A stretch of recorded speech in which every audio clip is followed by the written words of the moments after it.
ఏంటి నాన్న? ఇదిగోనమ్మా, ఇవాళ జీతాలు ఇచ్చారు. ఈ నెల 50 రూపాయలు అదనంగా వచ్చాయి.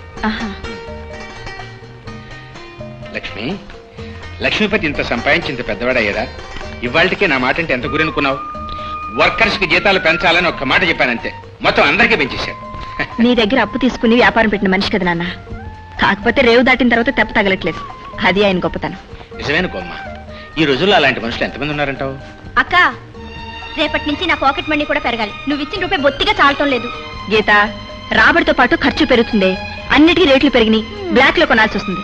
అమ్మబోతే అడివి, కొనబోతే కొరివిలాగా ఉంది. ఇందా నీ రూపాయి. చూడు, మళ్ళీ మాట్లాడితే 10 రూపాయకి దిగిపోతుంది. చూడు నాన్న. నాదేం లేదమ్మా, అంతా అక్క ఇష్టమే. సరే, ఆ రూపాయి సర్దుకుంటానులే. వెళ్ళు. లచ్చమ్మా, వచ్చావా?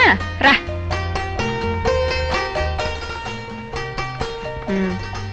ఈ నెలలో నీకు 2 నాగాలున్నాయి. అవి పోగా నీకు 55 రూపాయలు వస్తాయి. చూడు, పాలు మరి నీళ్ళ పోస్తున్నావు. ఇలా పోస్తే నేను మానిపించేస్తాను, జాగ్రత్త. లేదమ్మా, వర్షాకాలం కదమ్మా. రేపటి నుంచి చూడండి అమ్మా, చిక్కడి పాలు వస్తాను. వస్తానమ్మా. అలాగే. అమ్మా లక్ష్మి, రండి బాబాయ్ గారు. బాగున్నావా?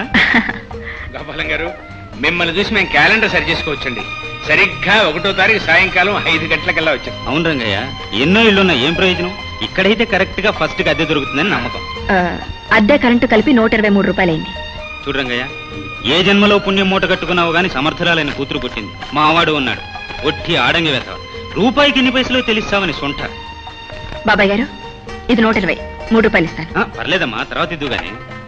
వద్దులేండి, అప్పుకు మించిన తప్పు లేదని మీకు తెలుసుగా.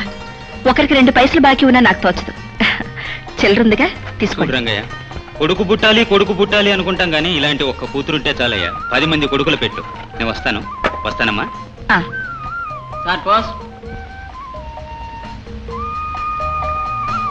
ఎక్కడి నుంచి నాన్న? అదేనమ్మా, ఎక్కడి నుంచా అని. మన కూతురు రాసేవాళ్ళు ఎవరబ్బా? అరే, కాకినాడ నుంచమ్మా. రామనాథం గారని మనకు దూర బంధువు ఒక ఆయన ఉన్నాడు. వాళ్ళ అబ్బాయి గోపి ఈ ఊరేదో ఇంటర్వ్యూ కోసం వస్తున్నట్ట. 1 వారం రోజులు ఇక్కడే ఉంటాడని రాశాడు. వారం రోజులా? వద్దు నాన్న, మనం ఊర్లో ఉండడం లేదని, ఏ కాశీకో కలకత్తాకో తీర్థయాత్రలకు వెళ్తున్నామని, 1 నెల రోజుల వరకు రామని వెంటనే ఉత్తరం రాసేయండి. అదేమిటమ్మా, పాప అతను ఏదో పని మీద వస్తుంటే. పని మీద వస్తే హోటల్లో ఉండాలి. బొటాబొట్టి సంపాదనతో రోజులు గడుపుతున్నవాళ్ళం. ఒక మనిషికి వారం రోజులు అంటే 14 భోజనాలు పెట్టి పోషించడం ఎంత కష్టం ఆయనకు మాత్రం తెలియదు. పంచదార, కిరసనాలు బ్లాక్ లో కొనేసరికి సహం జీతం ఖర్చు అయిపోతుంది. నిజమేననుకో, కానీ రామనాథం పెద్ద మనిషి, పైగా మనకు దూర బంధువు కూడాను. రావద్దని ఎలాగమ్మా రాయటం? ఎలాగా రా, చెప్తాను. నువ్వురా, కూర్చో, పెన్ పట్టుకో. రాయ్. కాదమ్మా, ఇంత అబద్ధం, పచ్చి అబద్ధం ఎలా రాయనమ్మా? పర్వాలేదు, నువ్వు రాయనన్నా. మా అమ్మగా నా మాట వినమ్మా, అతను మన బంధువే కదమ్మా, చిన్నప్పటి నుంచి నా స్నేహితుడు కూడాను. మా నాన్నవుగా మన పరిస్థితి కూడా తెలుసుకోవాలిగా. నువ్వు రాయమ్మా. నా మాట వినమ్మా, ఈసారి నేను చెప్పే. నాన్నవుగా రాయి నాన్న.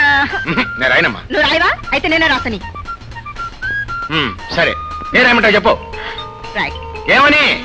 మహారాజశ్రీ రంగనాథ. అవును, రంగనాథం గారేనా? కాదు, రామనాథం. సరే, మహారాజశ్రీ రామనాథం గారికి